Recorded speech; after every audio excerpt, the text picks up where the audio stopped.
Welcome to Poetry Tic Tac Toe.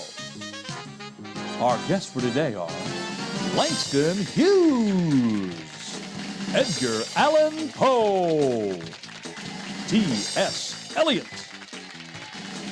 Walt Whitman, Emily Dickinson, William Shakespeare, E. Cummings, Dorothy Parker, and in her first ever public appearance, Anonymous.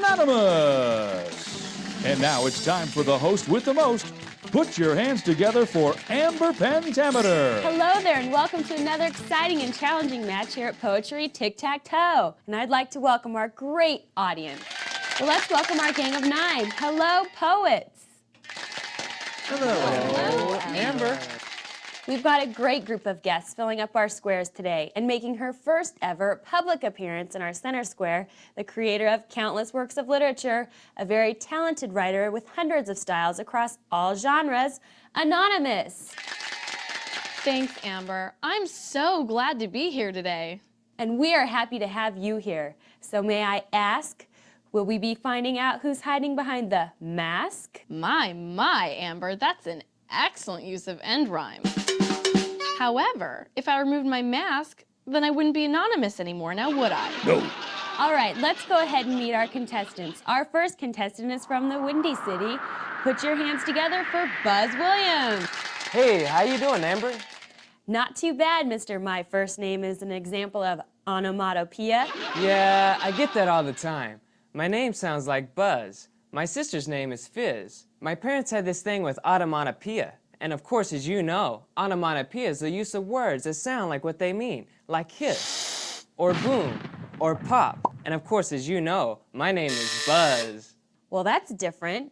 So why don't you tell us a little bit about yourself? Well, I really like to write poetry, especially haiku. Haiku is a form of Japanese poetry that is written in 3 lines. 5 syllables in the first line, 7 syllables in the second line, and then 5 syllables in the third line. Do you have any poems you can share with us, Buzz? Oh, I'd love to. Here's one of my favorites. I wrote it just last month. The sun will not shine, not for you or not for me. The rain is my tears. That was beautiful. That really moved me. Alrighty, let's meet our other contestant. She's coming to us from sunny Phoenix, Arizona. Let's give a warm welcome to JoJo Kokomo. Hello, everybody. Well, hello, JoJo. How are you doing, Amber? Excellent. You also have a rather interesting name, JoJo Kokomo. Not only does it show repetition, but it also shows rhyme. Yes, I know. Don't you just love it? So, JoJo, tell us a little bit about yourself. Well, I also love to write poetry, and my favorite aspect of it is rhyme. Here, let me share one with you. I picked up my cat, who was on a mat, and with her I sat while her head I did pat, and wondered why she had grown so fat. The end. Wow, JoJo, nice use of end rhyme. Thank you. Hey, is your poem based on a true story? Yes, it is. Alrighty then, now that we've met our contestants, let's go over the rules of Poetry Tic Tac Toe. Excuse me, Amber, but you forgot to introduce the most important person. Really, I thought I covered everything. Amber! Oh, Iggy, don't be upset. You know I could never forget you. Everyone, this is IG, which stands for Information Genius, but we like to call him Iggy. Iggy is our judge who explains the answers to our questions. How are you today, Iggy? I'm fabulous. Other than that little power surge mishap during yesterday's show. Okay, now we can go over the rules of Poetry Tic Tac Toe. In order to win, you need to get 3 poets in a row, across, up and down, or diagonally. I will ask the poets questions and they will give us answers. After the poet answers the question, the first person to buzz in will get to tell us if he or she agrees with the poet's answer. Now remember, sometimes a poet may intentionally give us an incorrect answer to test your poetry knowledge. Okay, Iggy, why don't you tell us what elements of poetry we're going to cover in this round? You betcha, Amber. Okay, get ready because in round 1, we're going to ask you questions about some of the most common sound devices used in poetry. The sound devices we will cover are alliteration, assonance, consonants, onomatopoeia, rhyme, and repetition. So is everybody ready? Okay, Buzz, you won the coin toss backstage, so you get to choose the first square. I'd like to start with anonymous. Anonymous. Yes, dear? Here's your question. Other than internal rhyme, what sound device is Samuel Taylor Coleridge using in the following lines? Listen carefully. The fair breeze blew, the white foam flew, the furrow followed free. Well, you know, Coleridge is a great friend of mine. We hang out with Wordsworth all the time, and I could tell you some stories. No, we don't want to know. Okay, Buzz and JoJo, get your mallets ready. The sound device Coleridge is using seems, well, it seems clear to me, repetition. Hey there, classroom audience. Don't tell Amber, but sometimes I like to stop the game now and then to see what you're thinking. Before we give Buzz and JoJo their chance, what do you think the correct answer to the question is? Anonymous said that the answer is repetition. Do you agree or disagree? Well, let's get back to the game and find out. Okay, Buzz, is repetition the correct answer, or is Anonymous testing your knowledge of poetry? Anonymous is trying to pull one over on me. The correct answer is alliteration. The sound device being used in these lines of poetry is alliteration. So Buzz is correct and X gets the square. Okay, Iggy, tell us why. Sure, Amber. First, let's go over the definition of alliteration. Alliteration is a repetition of initial identical consonant sounds or any vowel sounds in successive or closely associated syllables, especially stressed syllables. So, let's look at these lines of poetry. Notice the words fair, foam, flew, furrow, followed, and free. Each of these words begin with the same consonant sound of F. Also notice the words breeze and blue. These words begin with the consonant sounds of B. So, alliteration is the correct answer to the question. Thanks, Iggy, and nice job, Buzz. Okay, JoJo, it's your turn to pick the next square. I would like T.S. Eliot. T.S. Eliot, author of the love song of J. Alfred Prufrock, The Wasteland, and Old Possum's Book of Practical Cats, just to name a few of your works. That was a perfect introduction of me, Amber. You do know that the Broadway extravaganza, Cats, is based on Old Possum's Book of Practical Cats, hmm? Yes, T.S., you've told us before. Let's get to the next question, okay? And JoJo and Buzz, get those mallets ready. Here's the question.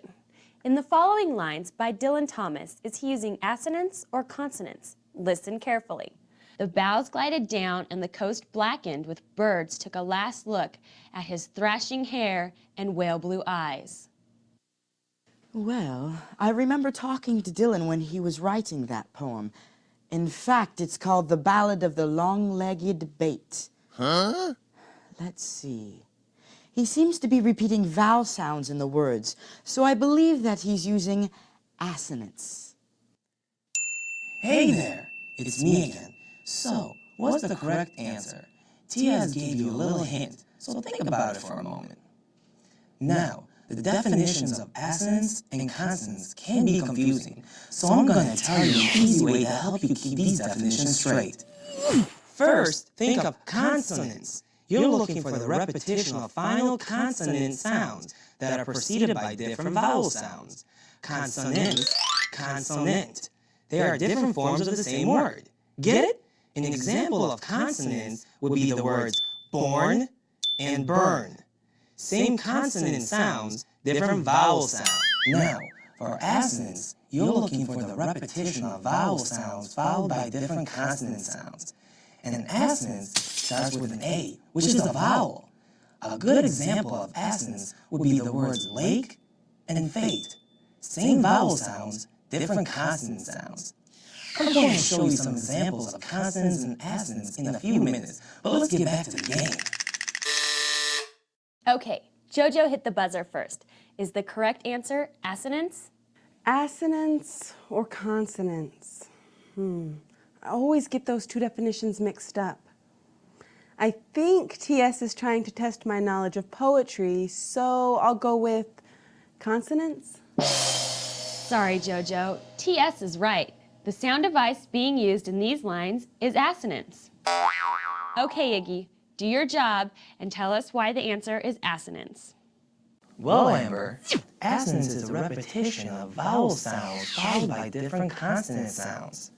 So, in the lines by Dylan Thomas, assonance is used in bows and down, in blackened and last, and in thrashing and hair. Now, the definition of consonance is the repetition of final consonant sounds that are preceded by different vowel sounds. Examples of consonants are add and read, or bill and ball. And that's how assonance and consonants work. I can't believe I forgot that assonance has to do with the repetition of vowels and consonants has to do with the repetition of consonants. Duh. That's okay, Jojo. You still have plenty of time. But X gets the square. Okay, Buzz, it's your turn again. I like to go with E.E. Cummings for the win. E.E. Cummings, author of Anyone Lived in a Pretty How Town, and one of my personal favorites, She Being Brand, among many other great poems. Tell me, which do you prefer, the capital Q or the small q? Well, I think the capital Q is rather inspiring. Inspiring?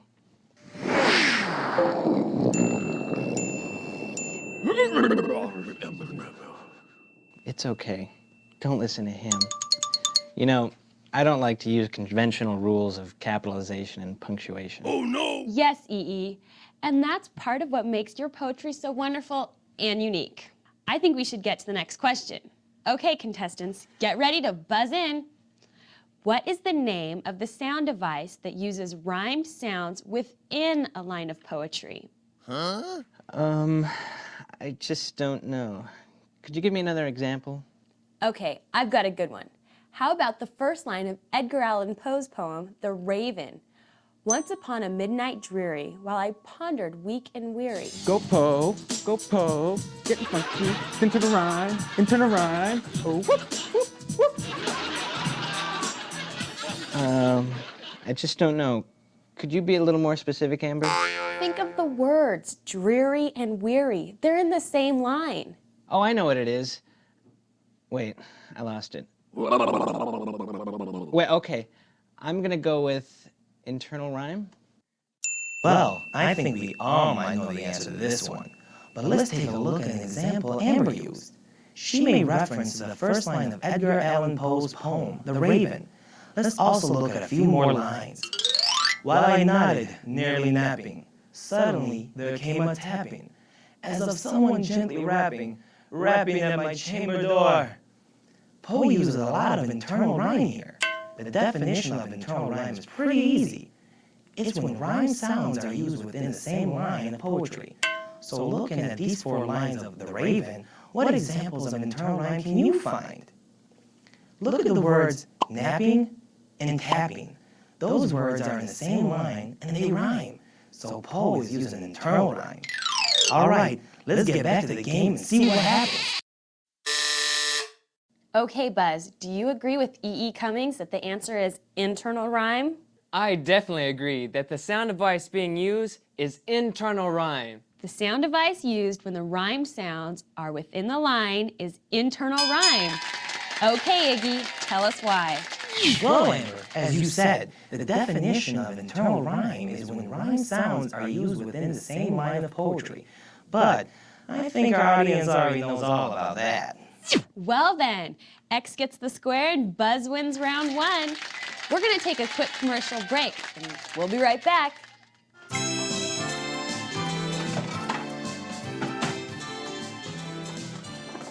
Hi, Mom. I'm hungry. What can I eat?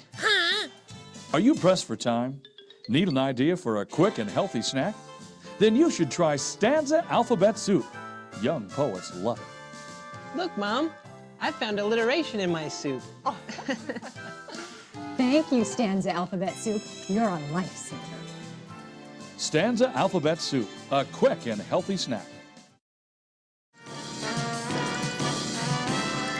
Okay, welcome back to Poetry Tic Tac Toe.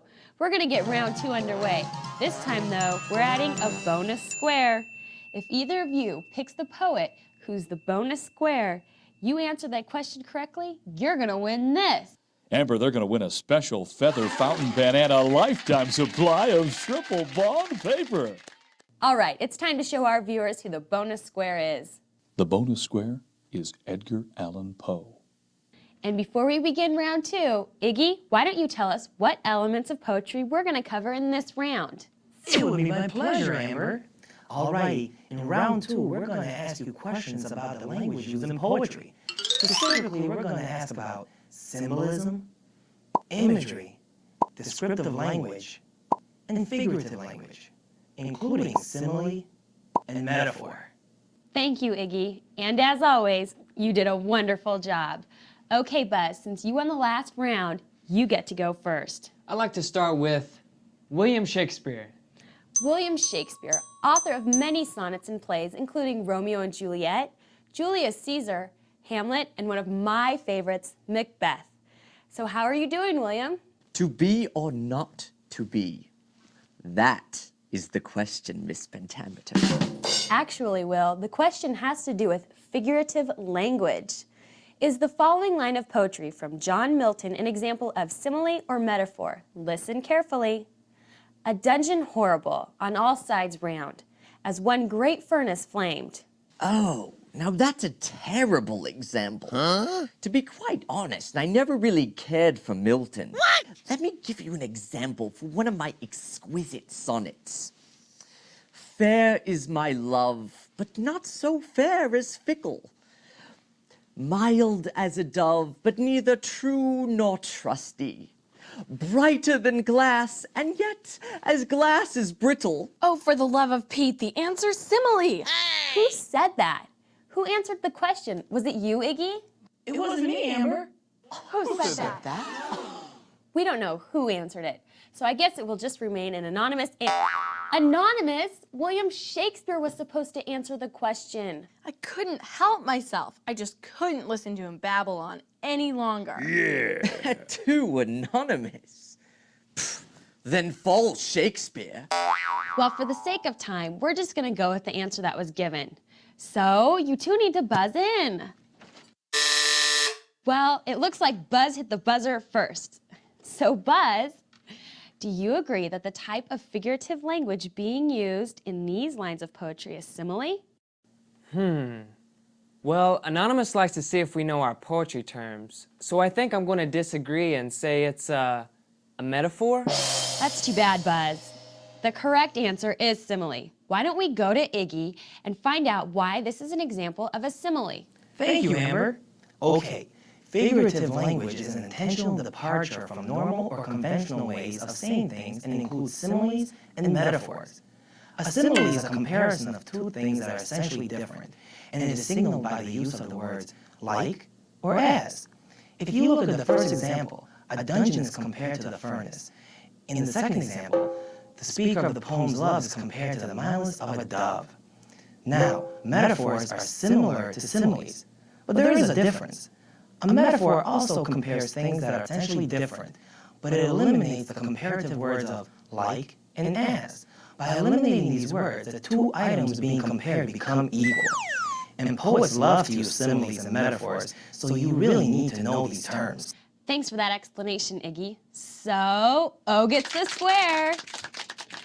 And now it's JoJo's turn to choose our next poet. I would like Anonymous. Anonymous, answer of questions out of turn. Okay, Anonymous, here's the question.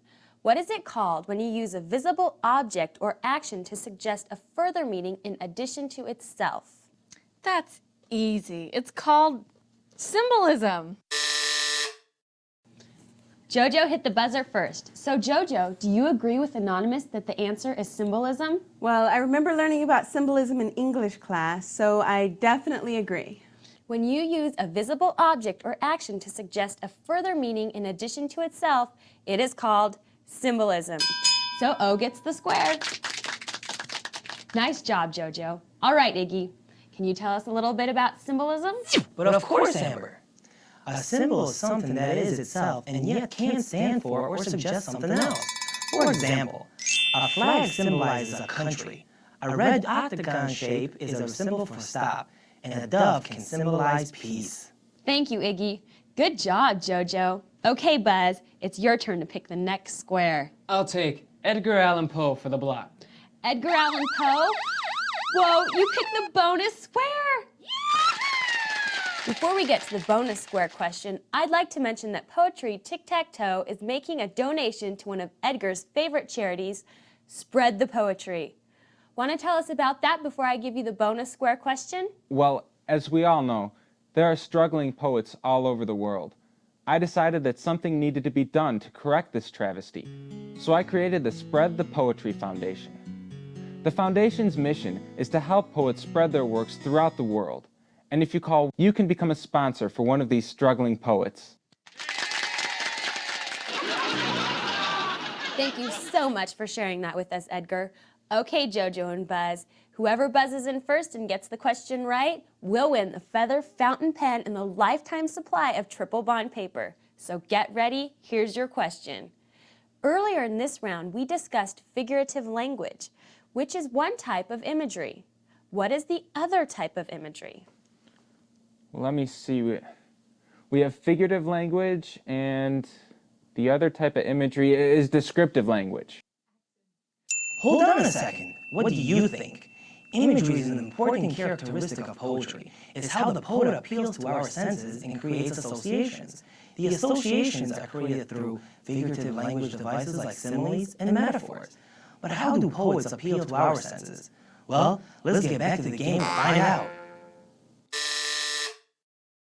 Okay, Jojo, for the feather fountain pen and the lifetime supply of triple bond paper, do you agree or disagree? Figurative language and descriptive language. Yes, I definitely agree. When applied to poetry, the term imagery has two meanings, figurative language and descriptive language. Let's go to Iggy and find out about descriptive language. Well, Amber, imagery represents the descriptive passages of a poem, and poetic imagery appeals to all the senses.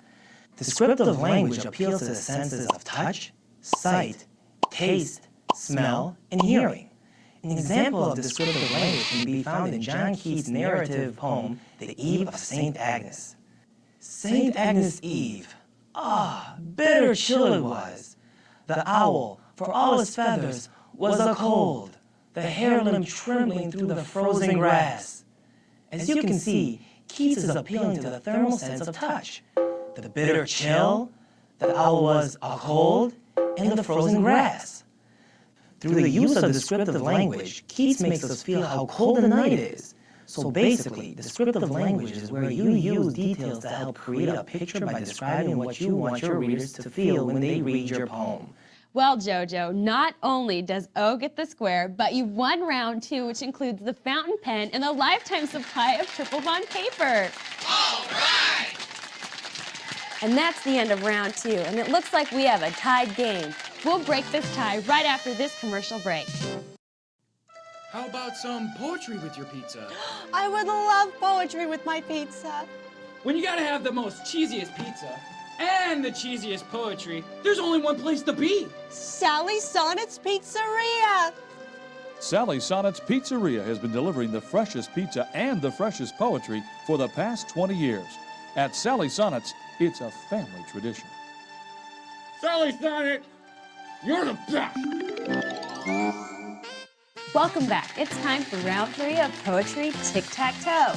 This final round will determine who the winner is today. It's also going to be a tiebreaker because the score is now 3-3. If we run out of time in this round, each contestant will get 1 point for every square he or she has on the board. And whoever has the most points will be today's champion. Okay, Iggy, tell us what poetic elements will be in this round. In round three, we will be asking questions about structure and rhythm of poems, sonnets, free verse, iambic pentameter, heroic couplets, and rhyme scheme. So take it away, Amber. Thanks, Iggy. Okay, Buzz, you get to go first this game. I would like Emily Dickinson. Emily Dickinson, author of Because I Could Not Stop for Death, I heard a fly buzz when I died, and the soul selects her own society, just to name a few of her wonderful poems. Emily? Emily? I'm not at my house right now, am I? Hi there, Emily. We didn't want to upset you with your reputation of being someone of recluse and all, but Robert Frost called and canceled at the last minute. You know how he is. And, well, we were desperate and we didn't know what to do. Oh, Amber, I told you the last time you smuggled me onto your show that you could just ask me. I'd love to do it. So what's the question? Thanks for being so understanding, Em. Well, your question has something to do with your neighbor, Walt Whitman.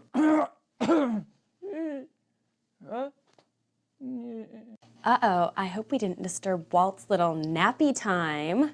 It's okay. I can already hear him snoring again. Time's ticking away.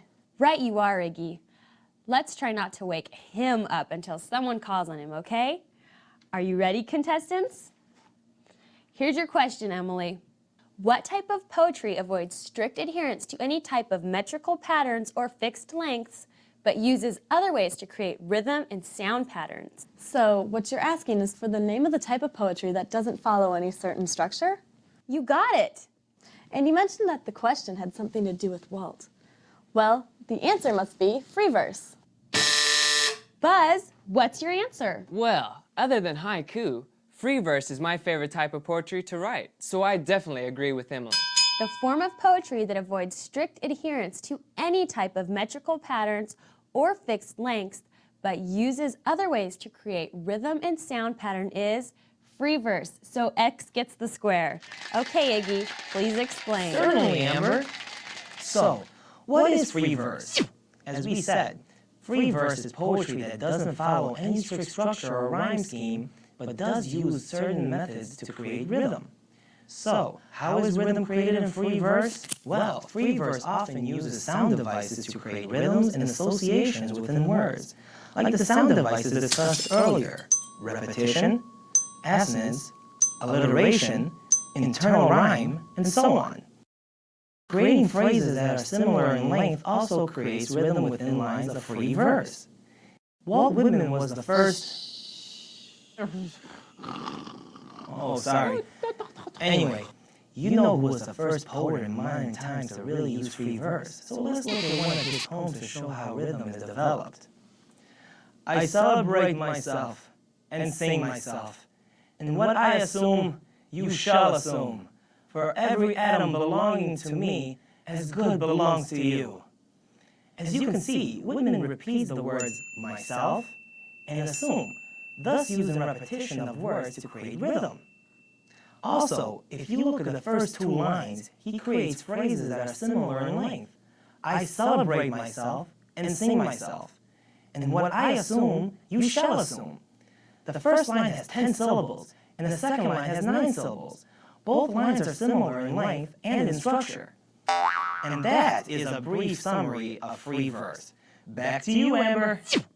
Great explanation, Iggy. And nice job, Buzz. Okay, Jojo, it's your turn to pick our next poet. Well, I think it's time to wake up Sleeping Beauty, so I'd like to go with Walt Whitman. Walt Whitman, author of Song of Myself, Out of the Cradle, Endlessly Rocking, and When Lilacs Last and the Dooryard Bloomed, among many other wonderful poems. Walt. Oh, Captain, my Captain. It's time to wake him up. Walt! Huh? Yeah. I need a blanket.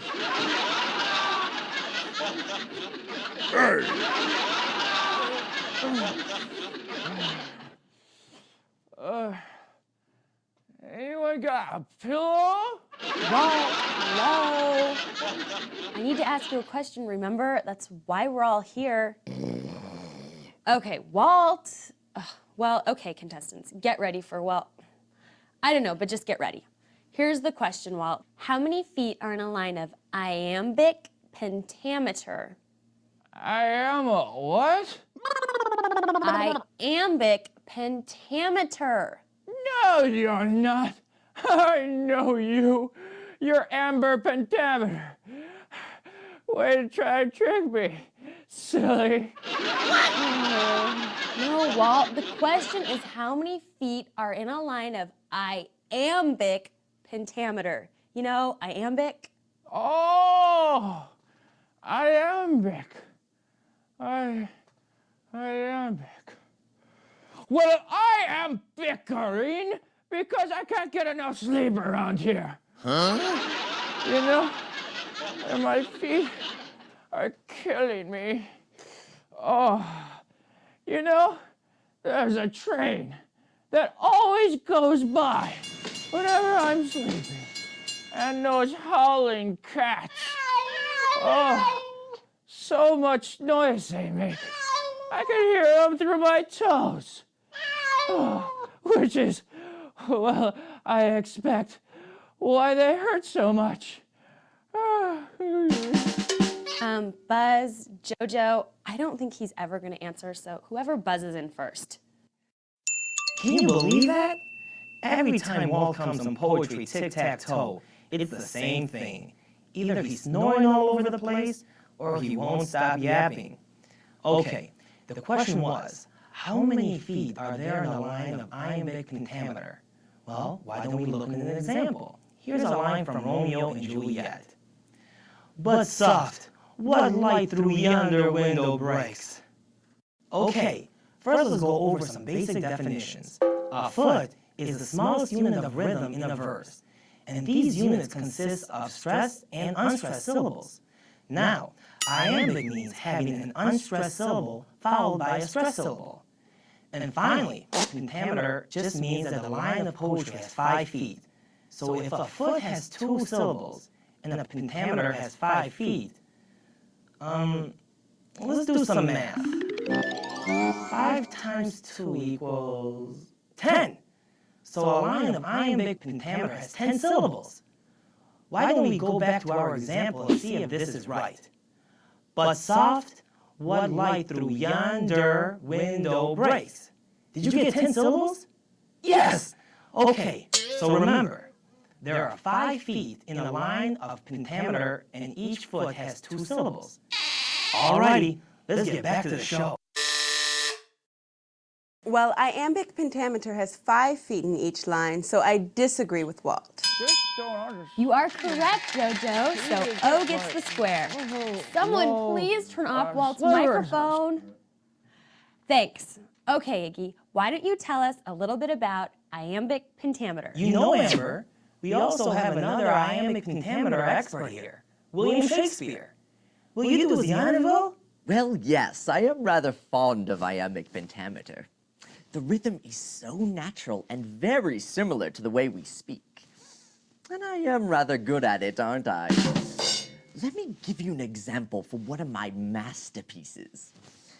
How about something from Macbeth? Is this a dagger I see before me? The handle toward my hand? Come, let me clutch thee.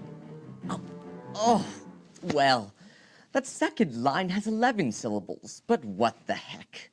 It's close enough. Yes, indeed. All right, moving on.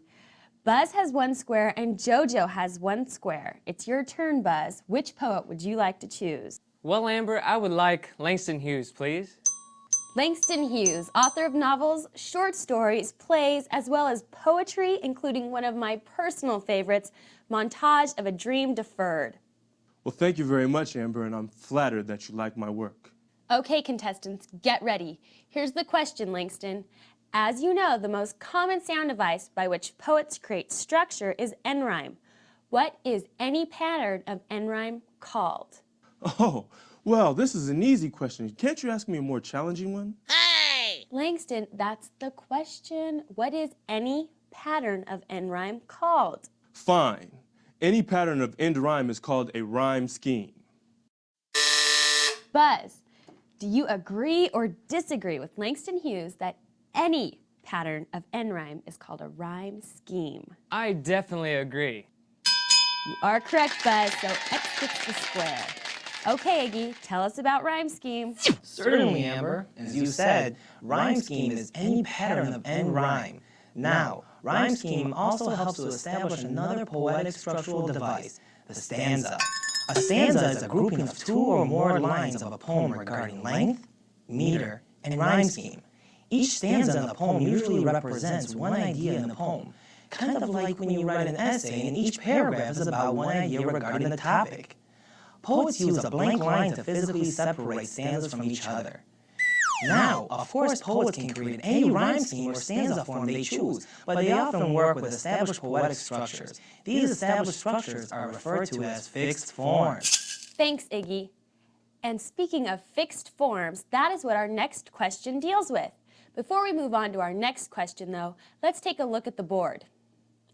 Buzz has 2 squares and JoJo has 1. Since time's almost up, we can only ask one more question. JoJo, it's your turn to choose a poet, and if you buzz in first and get the question right, we'll have a tie game. If not, then Buzz will be our champion. No pressure, okay, JoJo? So go ahead and choose the next poet. No problem. I'd like to go with Dorothy Parker. Dorothy Parker, not only a wonderful poet, but also a short story writer, theater critic, and screenwriter for many Hollywood hit movies. Oh, so now you want to ask me a question. It's only the last question of the game. Why don't you ask Anonymous? Oh, now, Dorothy, you know you've had fun being on the show. It's not every day you get a gossip with Shakespeare. Oh, gossiping with Shakespeare is like old hat. Speaking of hats, how do you like mine? Huh? You know, it's rather cramped in here. I have barely enough room for a few of my hats, let alone... All right, Dorothy, can we get back to the topic here? Well, if I can't talk about my hats, can we at least talk about my favorite topic, me? As I said, Dorothy, we're running out of time, so let's move on to the question. Yeah. Okay, contestants, get ready. Here's the question. How many lines are in a sonnet? Why are you asking me this question? Why don't you ask Shakespeare? Oh, never mind. Sonnets have 14 lines of iambic pentameter. Iambic pentameter. That sounds familiar. Before we get to the question, let's talk about the different kinds of sonnets. There are 2 kinds of sonnets, the Shakespearean sonnet and the Petrarchan sonnet. Each type has its own rhyme scheme. A Shakespearean sonnet's rhyme scheme is AB, AB, CD, CD, EF, EF, GG. A Petrarchan sonnet's rhyme scheme is ABBA, ABBA, CDE, CDE. Let's look at some examples of sonnets. Be sure to notice the end rhyme scheme so you can determine the rhyme scheme. This first one is an example of a Shakespearean sonnet. Shall I compare thee to a summer's day? Thou art more lovely and more temperate. Rough winds do shake the darling buds of May, and summer's lease hath all too short a date. As you see, the first 4 lines follow the rhyme scheme of the Shakespearean sonnet, AB, AB. And if we were to read the rest of the sonnet, we would see that its rhyme scheme is CD, CD, EF, EF, GG. Now, let's look at the first 4 lines of a Petrarchan sonnet. The world is too much with us, late and soon. Getting and spending, we lay waste our powers. Little we see in nature that is ours. We have given our hearts away, a sordid boon. As you can see, these lines follow the rhyme scheme of a Petrarchan sonnet, ABBA. And the rest of the sonnet follows in the rhyme scheme ABBA, CDE, CDE. Well, let's get back to the show and see what happens.